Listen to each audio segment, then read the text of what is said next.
Bonjour à tous, bienvenue dans Cult & Click, je suis Kerr et Bigby. Bonjour Bigby. Toujours la même intro. Et on est là aujourd'hui pour vous parler de Westworld, la saison 2, et on va vous parler de 3 épisodes dans cette vidéo. Alors on n'en a pas parlé avant, non pas parce qu'on n'avait pas envie, c'était pas le cas du tout, mais par manque de temps. On va vous parler de l'épisode 4 qui s'appelle The Riddle of the Thanks, qui a été réalisé par Lisa Joy. The Riddle of the Night. Qui a été réalisé donc par Lisa Joy, c'est sa première réalisation. C'est Lisa Joy, c'est la créatrice de la série avec Jonathan Nolan.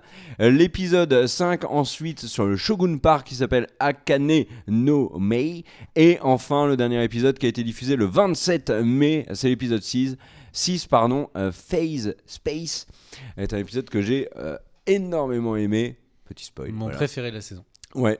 Moi je sais pas si... Non, j'ai adoré le 4 aussi. J'ai adoré le 4 et le 6. On va décortiquer tout ça rapidement. On va commencer par l'épisode 4. Alors, remettons un peu les choses dans le contexte. L'épisode 4 se concentre donc sur Delos Senior qui est enfermé. Et c'est là qu'on découvre donc que l'ami Delos, William. Non, enfin, il y a William, mais voilà. Il y a un transfert, de conscience dans un autre. Et est-ce que ça fonctionne ou pas ? C'est en vain le fait de la confirmation que toutes les théories sur Internet sur le fait que Delos, la société, et il n'avait même pas imaginé que c'était Delos, le fondateur de la société, ou en tout cas le président de la société, qui en fait essayait de devenir immortel lui-même. Voilà, c'est ça. Les ingénieurs de Westworld, en fait, travaillent à essayer de concrétiser l'immortalité, donc en plaçant l'esprit de Delos dans le corps d'Android. Donc voilà, et on constate qu'il y a une défaillance cognitive. Moi, j'ai trouvé l'épisode extrêmement bien construit et très bien réalisé pour une première sortie de Lisa Joy. T'en as pensé quoi, toi ? Nul. Tu nous fais le coup à chaque fois. Non, alors moi j'ai trouvé l'épisode extrêmement intéressant. Je suis quand même extrêmement perplexe sur le fait que il y aurait donc une règle qui veut dire que les humains ne peuvent pas être immortels, que nous ne sommes pas faits pour vivre éternellement. Parce que si les autres sont faits de la même manière que les humains, en tout cas ils refont la psyché humaine, alors pourquoi eux ça ne leur pose pas de problème. Mais ils s'en rendent pas compte en fait qu'ils sont immortels. Parce que quand ils meurent, ils n'ont pas conscience de revenir maintenant, ah oui, mais maintenant ils ont conscience d'être des autres. Est-ce que en fait la série va nous amener à l'hypothèse que les robots non plus n'arrivent pas à supporter leur immortalité ? Et l'autre point, c'est que du coup, à quoi sert cette... Parce que faut quand même, c'est coûteux de brûler la pièce à chaque fois. Avec tout à l'intérieur. Oui, Ça, j'ai trouvé ça particulier. C'est du gâchis. Mais non, pour pas qu'il y ait peut-être des éléments qui restent. Non, mais tu sais qu'il y a un déchet, par exemple, qui reste. La salle n'a pas été correctement nettoyée. Ça pourrait, Mais on est d'accord que c'est coûteux. Oui, et puis c'est pour le spectacle. Et le truc, c'est que à quoi ça sert ? Enfin, pourquoi ne pas le faire de manière virtuelle dans le cradle, dans le berceau ? I don't know. Bah, explique-moi, Kerr, tu es le spécialiste français. On arrivera sur le berceau avec l'épisode 6. Un des autres éléments intéressants dans cet épisode 4, c'est qu'il y a la révélation, Elsie n'est pas morte, et elle est retrouvée par Bernard, et on découvre que c'était bel et bien Bernard. On a la confirmation de ce qu'on pensait déjà. C'est bel et bien Bernard qui a calmé Elsie. Donc voilà. Un épisode... calmé, tu es bien gentil dans tes propos. Un épisode très intéressant, on va aller vite dessus parce qu'on a surtout envie de parler de l'épisode 6. L'épisode 5, c'est donc celui qui nous présente le Shogun Park. Alors il y a beaucoup de gens qui ont dit que c'était un épisode très réussi, d'autres à côté qui ont mis en avant ses faiblesses. Moi, c'est un épisode qui m'a moins intéressé que les précédents, mais que j'ai trouvé quand même... bien construit. Alors il y a un truc qui m'a sauté aux yeux dans cet épisode, mais qui est encore plus criant, je pense, dans le 6, c'est que HBO n'a pas lésiné, je trouve, sur les moyens. Il y a des décors qui sont absolument magnifiques, la mise en scène est coûteuse, mais très soignée. Enfin, moi, je trouve que le travail globalement sur cette saison 2 est très réussi. Et on suit bien évidemment tout ce que vous avez pu voir avec Maëv à la recherche de sa fille. Et il y a des très très bonnes idées, surtout dans cet épisode. Et c'est un des éléments vraiment qui me marque, moi, dans cette saison 2, c'est la qualité des idées. Ils en ont énormément, elles sont très souvent pertinentes. Là, par exemple, c'est le scénariste qui dit que bah oui, j'ai pas eu assez d'imagination et du coup j'ai recréé les scénars dans les différents parcs et on se retrouve donc avec littéralement des clones en fait, même si physiquement ils ne se ressemblent pas, ce sont les mêmes personnages entre Maiev et Rinko Kikuchi qui est donc l'actrice qui jouait dans Pacific Rim et puis par exemple donc Hector et le samouraï donc voilà mais Musashi. ouais. Mais on en parlera sur la critique de l'épisode 6. C'est aussi l'épisode où il nous fait comprendre que le scénariste, non seulement a copié les mêmes idées de Parc en Parc, mais qu'aussi, en fait, il s'est inspiré de personnages soit réels, soit fictifs, qui sont déjà dans d'autres bouquins. Et ça, c'est intéressant. Alors, moi, il y a une petite anecdote, juste sur cet épisode. Rappelez-vous la scène où on voit Maëv avancer vers le grand... C'est pas un empereur, c'est quoi? Comment il l'appelle? Le shogun? Ouais. Devant le shogun. La scène où on voit le shogun pour la première fois, donc musique composée par Amin Djawadi, c'est exactement la même musique qu'un des thèmes de Game of Thrones. Et comme c'est Djawadi qui a fait les deux, vous verrez, il y a des similitudes très fortes entre ce thème-là et un des thèmes de Game of Thrones, dont j'ai pas le nom, mais si vous l'écoutez, à mon avis, ça vous viendra très très vite à l'esprit. Une des autres idées très bonnes de cet épisode, c'est les langues, et ce qu'explique Maëv. Donc le fait que... elle est capable de reconnaître les langues, etc. Toutes ces idées-là, moi, je les ai trouvées vraiment pertinentes. En fait, c'est un épisode qui mettait énormément de bases pour plein de choses et de bien développer vraiment les autres parcs. En gros, via la découverte de ce parc, quel que soit l'univers qu'on découvrira après, on a toutes les bases pour qu'on puisse y aller découvrir tout ça. Et vraiment, la qualité des décors, la tradition japonaise, etc. Enfin, ça a vraiment été très très bien. Le respect du rythme qui du coup est changé en respect avec ça. Mais même, je reviens sur l'épisode 4, mais moi l'épisode 4 m'a mis une énorme claque dans la mise en scène. Et un des gros points forts, je trouve, de cette saison 2 aussi, c'est qu'elle sublime les personnages par le biais des acteurs. Le casting interprète, les interprètes sont excellents dans cette série. Ça en est bluffant, hein, vraiment. On passe voilà, je m'emballe peut-être un peu, mais... à Phase Space ou voilà, on va parler de... Toi, tu veux en parler de l'épisode 5 ou non, t'as tout dit? Non. Moi, l'épisode 5, c'est celui que j'ai le moins aimé de la saison. Donc on va faire ça. Moi aussi, en plus, mais ça n'était pas un mauvais épisode. Non. C'est pas du tout ce qu'on dit. Non. Alors, je l'ai tellement été un peu... je sais pas, j'ai trouvé vraiment l'épisode tiède que je l'ai regardé une deuxième fois avant de regarder le 6. Et je l'ai retrouvé tiède. Tu vois, en me demandant si c'était pas moi qui vais regarder différemment. Mais je trouve il pose beaucoup de choses, mais qu'il pose pas suffisamment de choses intéressantes. Mais bon. Globalement, sur le 6. Alors, sur le 6, globalement, ce qu'on peut dire, c'est qu'on l'a tous les deux adoré. Et j'ai, pour commencer, une question sur la première scène. Est-ce que pour toi, donc la scène où on voit Dolores qui fait des tests sur Bernard, est-ce que ta perception de cette scène-là, c'est Dolores qui fait des tests sur l'androïde Bernard pour essayer de le piéger, voir ses réactions, ou est-ce qu'elle fait des tests sur Arnold, parce que la conscience d'Arnold a été mise dans l'hôte, donc Bernard, et elle teste pour voir si Arnold grille des problèmes ou autres, est-ce qu'il se rend compte qu'il y a un problème, qu'il n'est pas dans la réalité, etc. Alors, ni l'un ni l'autre. Pour toi, c'est ni Bernard ni Arnold? Alors, c'est Arnold, mais c'est ni l'une de tes deux réponses, ni l'autre. C'est quoi pour son Alors, en fait, la série, la saison précédente, avait plusieurs timelines et on était assez perdus. Il a fallu que sur Internet, beaucoup de personnes décortiquent pour qu'on découvre qu'il y avait effectivement 3 timelines. Et la série nous perd. Cette saison, le but est absolument pas de nous perdre dans les timelines. Qu'est-ce qu'ils font? Ils font énormément d'aides visuelles pour qu'on se rende compte que ça, c'est le présent, ça, c'est le passé, ça, c'est le monde virtuel. Et donc, de quelle manière ils le font? On a, quand on est en train de parler du passé, une image qui est légèrement jaunie, et on a l'image qui est en plein écran.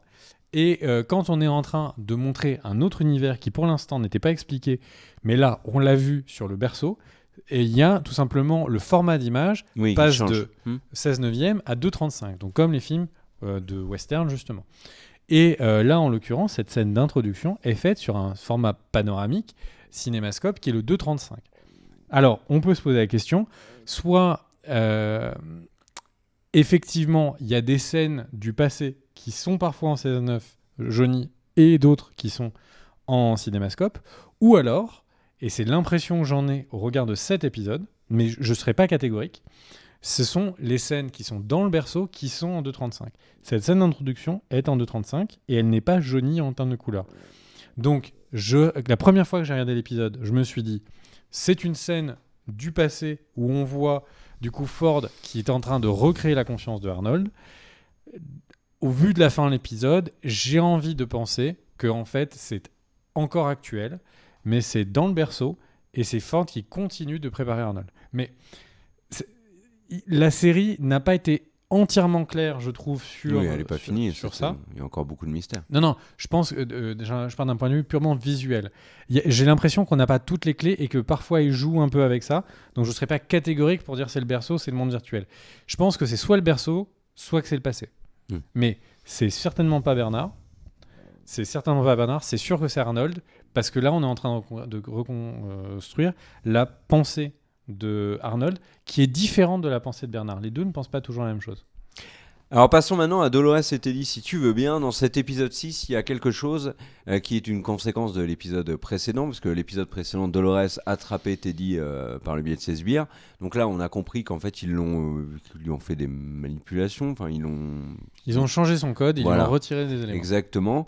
Et Teddy n'est plus le même, il s'en rappelle, et il fait plusieurs remarques à Dolores. Il montre déjà une certaine hostilité à l'encontre de Dolores, ce qui expliquerait pourquoi on retrouve Teddy mort, comme on l'a pu le voir dans le plan où il est avec tous les cadavres. Ça, c'était dans l'épisode 1 de la saison 2.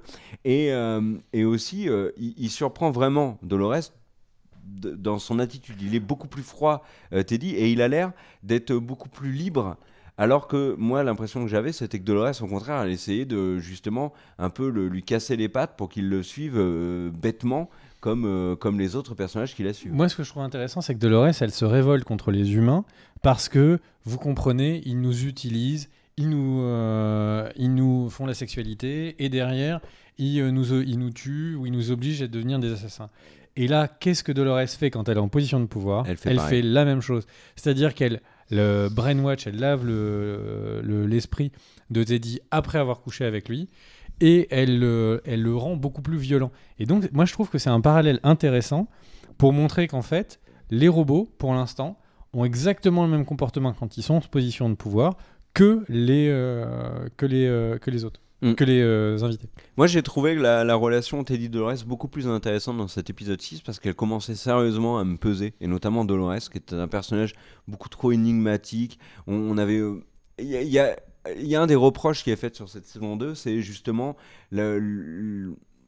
cette espèce de collection de mystères, de discussions qui nous perdent un peu. Et les discussions Teddy-Dolores, pour moi, et c'est ce que j'avais dit dans une précédente vidéo, n'ont rien de naturel. Elles nous perdent petit à petit. Et là, alors, c'est pas une mauvaise chose, que ce soit très psychologique, etc. Mais là, pour le coup, c'est beaucoup plus concret. Et je trouve que dans la relation de Dolores-Teddy, on avait besoin de concret pour mieux comprendre les personnages et aussi pour se sentir concerné par ce qui leur arrivait. Et là, sur cet épisode 6, c'est incroyablement clair. C'est-à-dire que Teddy a eu un lavage de cerveau, Dolores part dans le train direction le QG. Enfin, tout est clair, tu vois. Et ça c'est très agréable sur cet élément-là. Est-ce que tu veux en reparler, peut-être parler un petit peu d'Abernathy, parce que là, il y a une fixette de Dolores sur son père. Moi, je pense que la fixette de Dolores sur son père est totalement factice. C'est-à-dire que Dolores, on lui a dit dans son code qu'il fallait surtout pas qu'elle perde Abernathy, il était très très important pour les données qu'il a, mais ça, elle ne le sait pas. Et elle est attirée par son père parce elle va le récupérer. Elle a le sentiment, par le biais de son code, que elle va le récupérer parce que c'est son père. Dans les faits, je pense que c'est Ford qui veut récupérer Abernathy pour les données qu'il a en lui. Tu partages cet avis ou pas ? Alors, peut-être. Je trouve que c'est une théorie qui se tient bien. Après, le truc, c'est qu'effectivement, elle n'est pas en train, quand on parle de son père, elle n'est pas en train d'essayer de s'échapper. Elle est en train d'essayer de retourner au cœur même du parc, à être en conflit. Donc c'est pour ça que après, elle attaque le QG aussi parce que c'est une manière de partir. Mais par le train qu'elle explose. Alors, moi, je vais profiter d'Avenatti pour faire un bilan sur un point précis sur cette saison 2. C'est que la première saison était alors très sexy sur certains aspects, violence gratuite, etc. La saison 2 n'a pas du tout le même ton. C'est-à-dire que la sexualité a complètement disparu de la série, ou presque, et la violence gratuite n'est plus là. C'est-à-dire qu'il y a une violence qui est permanente, qui est beaucoup plus dure, beaucoup plus brutale que dans la saison 1, parfois extrêmement parfois difficile à regarder, et le ton n'est plus le même. Il y a on passe du côté un petit peu ludique de la saison 1 à un côté un peu guerrier, opposition permanente, massacre, etc. Et dans cet épisode 6, c'est frappant. Il y a 2 scènes qui m'ont fait penser à ça. C'est quand ils arrivent dans le labo, qu'il y a des cadavres absolument partout. C'est pas la première fois qu'on voit ce genre de plan dans la saison 2. Et l'autre, c'est la violence de la torture sur Abernathy. Cette scène est très dure à regarder, je trouve. Tu partages ce point de vue-là ? Alors je partage ce point de vue-là et je vais du coup sur cette équipe qui est envoyée par Delos, qui est enfin la première équipe sur place.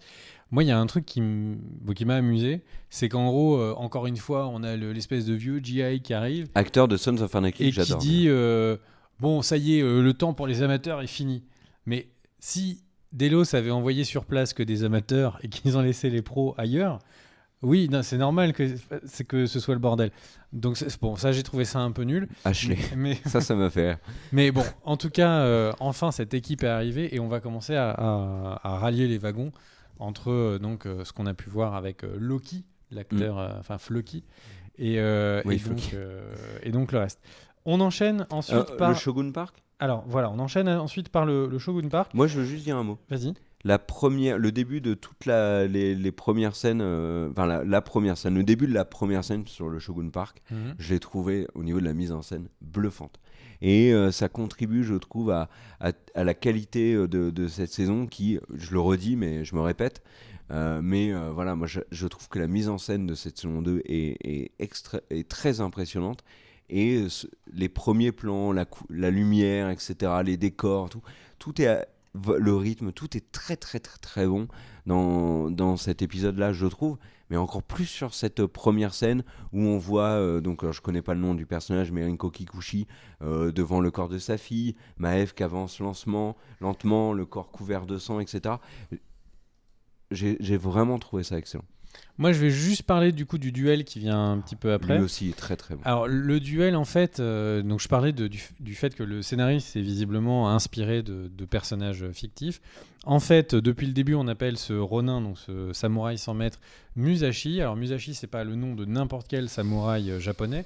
C'est le samouraï japonais le plus connu de l'histoire du Japon. On parle de Miyamoto Musashi. Et en fait, il se trouve que Miyamoto Musashi, donc depuis le début, on se dit, bon, peut-être que c'est juste un clin d'œil, etc., la série. Mais il se trouve que Miyamoto Musashi est l'inventeur d'un des styles de combat réputés à 2 sabres, un petit peu plus court que l'autre. Et donc, évidemment, quand le combat se fait et que Musashi prend très vite le 2e sabre pour affronter, on comprend que c'est évidemment Miyamoto Musashi qu'on est en train de voir. Et pour la petite info, c'est surtout le personnage je crois, c'est un des 5 livres les plus lus au Japon et en Asie, qui s'appelle donc La pierre et le sabre en français, qui est donc un peu leur équivalent de Cyrano de Bergerac, c'est-à-dire que c'est un livre qui est écrit comme si c'était à l'époque féodale japonaise que ça avait été écrit, sauf que le livre a été paru en 1935 et qu'il a été écrit dans un style d'époque par Eiji Shinkawa, j'oublie à chaque fois le nom, Eiji Yoshikawa, excusez-moi. Et voilà, donc La pierre et le sabre, et qui est mon livre préféré, donc je ne peux que vous conseiller d'aller lire. De tous les livres de la Terre. Alors, sur Maëv, etc., sur sa fille, je pense qu'on n'a pas trop besoin d'en venir dessus. En effet, elle retrouve sa fille. L'idée d'avoir remplacé Maëv par une autre mère est une bonne idée. Je trouve ça un petit peu dommage que... Là, alors, on la voit pas mourir. Je pense que la mère ne disparaît pas vraiment, mais je pense que le fait qu'on ait les 2 mères en même temps pourrait être intéressant pour la suite de la série. Moi, ce que j'ai trouvé intéressant, c'est que du coup, Maëv dit, pleine de fierté, non mais nous aussi, on a le droit de mourir comme on l'entend. Et ce qui est un peu étonnant, parce que en vrai, ils ne meurent jamais. Il y a une backup, une copie de eux dans le berceau de tous, qui est en train de continuer à vivre. Donc à n'importe quel instant, ils peuvent être mis dans le corps même d'un autre hôte. On sait très bien qu'il y a plusieurs corps identiques pour qu'ils puissent être uploadés en chaîne. Et puis surtout, on sait que c'est dit quelques moments avant de voir sa fille. Et donc, on peut se demander si ce n'est pas des choses qui vont avoir un écho dans les épisodes suivants, ou si sa fille venait à mourir, ce que je ne souhaite pas, mais si sa fille vient à mourir, est-ce qu'elle la laissera vraiment morte ? J'ai envie de dire, je pense que non. Ou, et on va le voir après, ce qui était un peu évident, c'est que la nouvelle mère de sa fille, cette phrase est extrêmement bizarre si vous n'avez pas vu la série, la nouvelle mère de sa fille, morte, bon, là elle n'est pas morte, mais si elle meurt, est-ce qu'elle la réanimera pour sa fille ? Ah, intéressant. Ouais, c'est intéressant. Alors moi, il y a avec Maëv justement, et puis le fait qu'on ait parlé du Shogun Park, etc., il y a un autre aspect qui me marque sur cette saison 2 et que j'ai envie d'aborder, c'est l'évolution des personnages.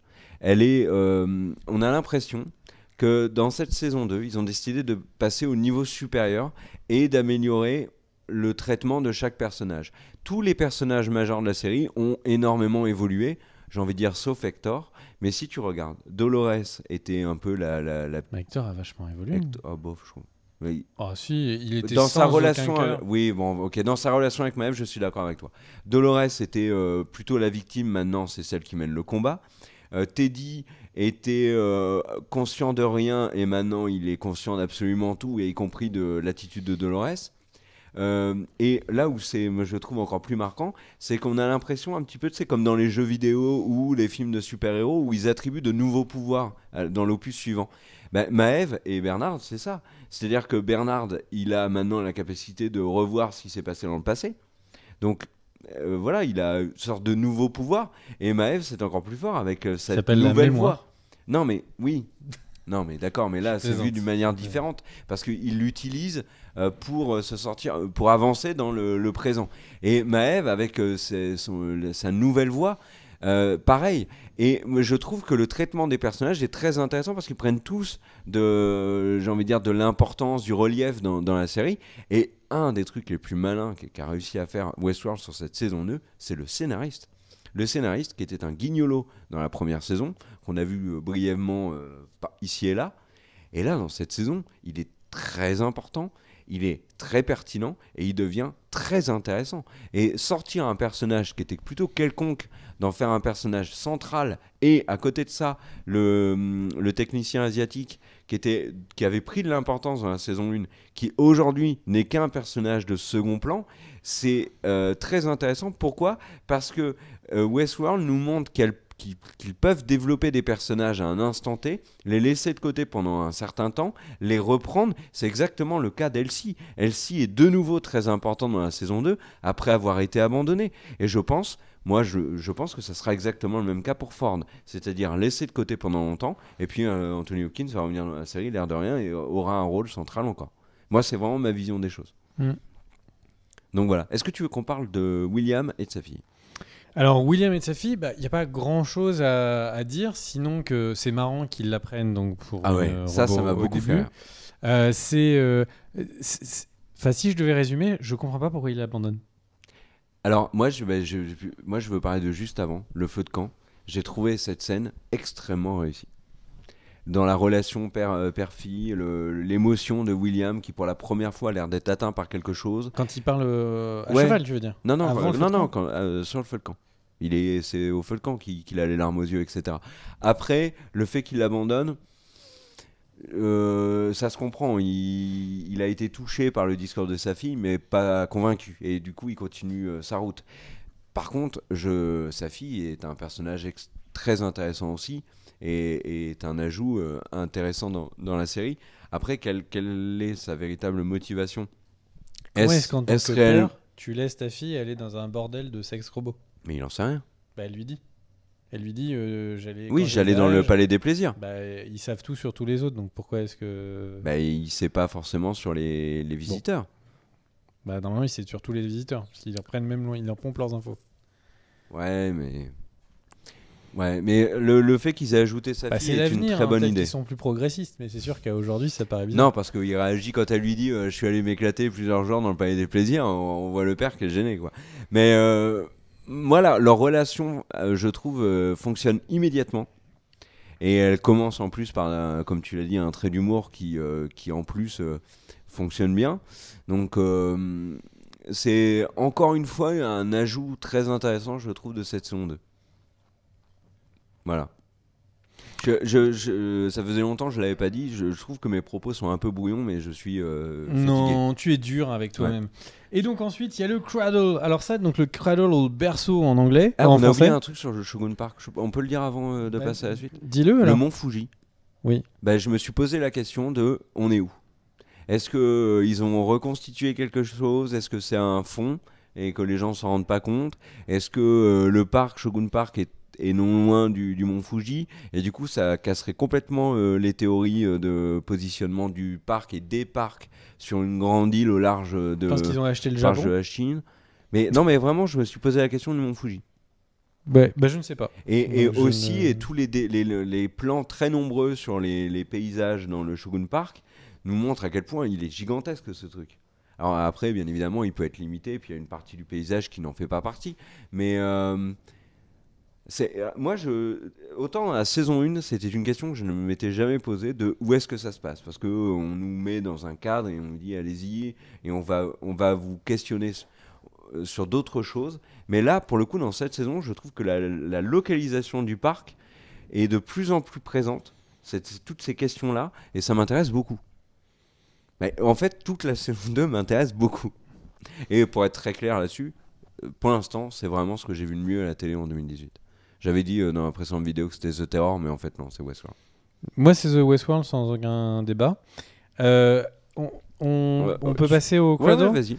Alors moi, le cradle, donc le berceau, on découvre qu'en fait l'intégralité des hôtes et l'intégralité des parcs tournent dans une réalité virtuelle qui permet en fait d'héberger comme ça des clones de tout le monde, des clones virtuels de tout le monde pour pouvoir les réuploader facilement. Et puis il va y avoir des découvertes, mais on en parle après en fin de vidéo. Et si c'était l'inverse? Moi, il y a un truc qui m'a déplu. Je vais réagir à ce que tu dis. Moi, il y a un truc qui m'a vraiment, vraiment déplu. C'est qu'il est extrêmement logique qu'il y ait un monde numérique sur lequel tout le monde se balade. C'est extrêmement logique. Les robots, monde virtuel, esprit virtuel, ok. Le truc, c'est que j'ai tellement peur de tout ce que ça peut amener. J'ai tellement peur que ça ouvre la porte qu'en fait, l'histoire que vit Maëve, enfin pas que vit Dolores, en fait, qu'il y ait une grosse partie des scènes qu'on ait vues de Dolores, en fait, elles sont dans un univers virtuel qui est contrôlé par Ford. J'ai hyper peur qu'on ait une saison entière à ne jamais savoir si oui ou non on suit une timeline qui est dans un univers virtuel ou pas. Il y a eu il y a pas longtemps une série de bien moindre qualité par rapport à Westworld qui s'appelle Agent of Shield, qui a passé une saison comme ça avec Je l'ai pas vu venir, celle-là. un univers virtuel, parce qu'en gros, il y a une saison, ils découvrent un univers virtuel. Et ensuite, toute la saison, c'est des blagues, des flashbacks, etc. entre les univers. Ils se prennent la tête parce que c'est un univers, est-ce que en fait ça peut pas être la réalité, si on pense que... Et en fait, tout ça, je l'ai déjà vu 10 fois, et dans les faits, Matrix a mieux réagi, a mieux traité le propos que tout ce que j'ai pu voir avant et tout ce que j'ai pu voir après. Et donc, là, Westworld, pour l'instant, ça me fait très peur qu'ils réussissent, qu'ils partent sur ça, parce que je ne l'ai jamais vu bien traité. Westworld est une série de qualité, il faut leur donner la chance, mais ça me fait très très peur parce que je n'ai pas du tout envie de me dire ah, en fait, c'était dans le monde virtuel cette partie-là. Mais moi, quand je te dis et si c'était l'inverse, c'est que et si au final tout ce qu'on suivait depuis le début n'était que du virtuel, un peu comme dans Matrix Bah voilà, justement. tu poses des questions. Et, Non, non, j'espère pas parce qu'en fait les autres ne peuvent pas, enfin les autres, les invités ne peuvent pas être dans le monde virtuel parce que pour l'instant et heureusement on n'a pas encore vu qu'ils se pluguaient des trucs dans la tête et c'est tout l'inverse de ce que le parc voulait représenter. C'était le fait que c'est un endroit où tu peux vraiment t'amuser parce que si tout est virtuel, quel est l'intérêt de se faire chier à aller dans le parc? Tu le fais chez toi et tu t'achètes le PlayStation VR numéro 8 et tu le fais à la maison. Alors, je vais faire une dernière remarque également sur la construction de cette saison 2. Sur ce genre de série feuilletonnante, typique de Lost par exemple. Un épisode suit l'autre, etc. Tu n'as pas de... Alors qu'il pleut énormément, c'est l'apocalypse au-dessus de... Alors on ne sait pas, Ouais, en fait, si c'est un orage de ouf ou il y a pas. des tuyaux tout au-dessus Bon, de bref. nous et on ne sait pas, parce qu'il y a énormément d'eau, on ne sait pas si c'est l'apocalypse, on ne sait pas si c'est une inondation, mais clairement il y a un vrai problème.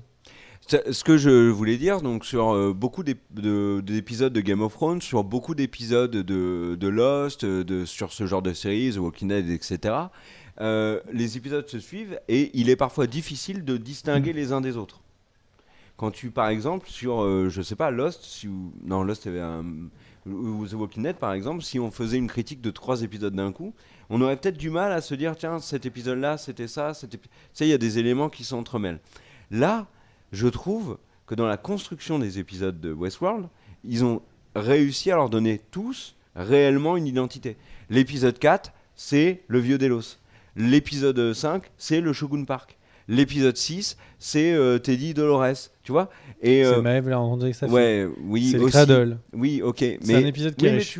tu vois, ils ont vraiment leur identité. Et ça, je trouve que dans la construction, c'est très intéressant et très pertinent. Voilà. C'est tout ce que j'avais à dire. J'ai dit assez de bêtises. À toi pour conclure. Bah écoute, pour conclure, on va retourner au Cradle alors, si je regarde mes fiches pour être sûr qu'on n'a rien oublié.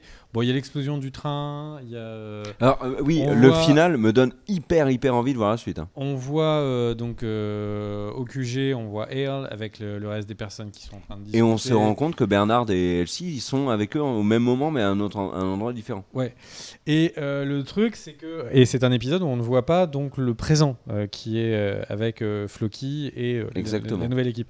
Et donc au final... Mais est-ce vraiment le présent? Mais est-ce que tout ça est réel? Bah oui. Non mais donc en gros, le point Donc, donc, il faudra d'orgue terminer sur Ford. de l'épisode, c'est évidemment la découverte de Ford, qui à ce moment dans la série ne s'attendait pas au retour de Ford. Bah, Levez la main. non, mais on avait tous, c'était évident que Ford était encore là. Par contre, la question On c'est est-ce que c'est l'entendait lui ou par pas? la bouche des enfants. Est-ce Mais qu'il n'a c'est- pas numérisé son cerveau Mais dans le berceau? Mais évidemment que Ford a réussi à se créer, qu'il a fait pendant des plombes des tests sur Arnold, qu'il a renumérisé, le pauvre bougre qui s'est suicidé, il l'a ramené à la vie, qu'il a utilisé Dolores pour faire des tests de fidélité, que c'est une manière aussi de nous expliquer pourquoi est-ce qu'on a revu autant de scènes entre Dolores et Arnold. Et le truc, c'est que Ford est présent parce qu'il a peaufiné le système et qu'il s'est tout simplement numérisé et qu'il est là-dedans. Et la problématique que ça pose, c'est que on a encore une fois l'impression que on n'est pas en train de regarder sur une série sur le libre arbitre de ces nouvelles Ah oui, intelligences. ça c'est. Ouais. On est en train de regarder le plan de Ford qui manipule des robots. Et je vais juste faire un point sur le générique qui a changé entre la saison 1 et la saison 2. Il est toujours aussi générique- beau, d'ailleurs. De la saison 2, pour moi, contient beaucoup d'indices sur là où veut aller la série. Peut-être même trop. Mais il y a des moments, je me demande si on devrait pas faire une vidéo sur l'analyse du générique, parce qu'il y a vraiment énormément d'indices dans ce générique. Je vais juste parler d'un élément. On voit qu'il y a donc les mains d'un robot qui vient d'être fait, qui est en train de jouer du piano. Et on a l'impression, pendant ce moment-là, si on regarde, que c'est magnifique. On a réussi à créer des robots qui sont capables de jouer comme des artistes. Et il retire sa main et le piano joue tout seul. Et donc, moi, ma manière d'analyser, c'est qu'en fait, on se rend compte que ces robots dont on se disait « Ah, mais c'est la naissance de l'intelligence artificielle et de leur art ». Et en fait, non, c'est le piano qui joue. On est sur une partition. C'est le plan un peu après. On voit une partition donc, qui est déjà écrite et numérisée.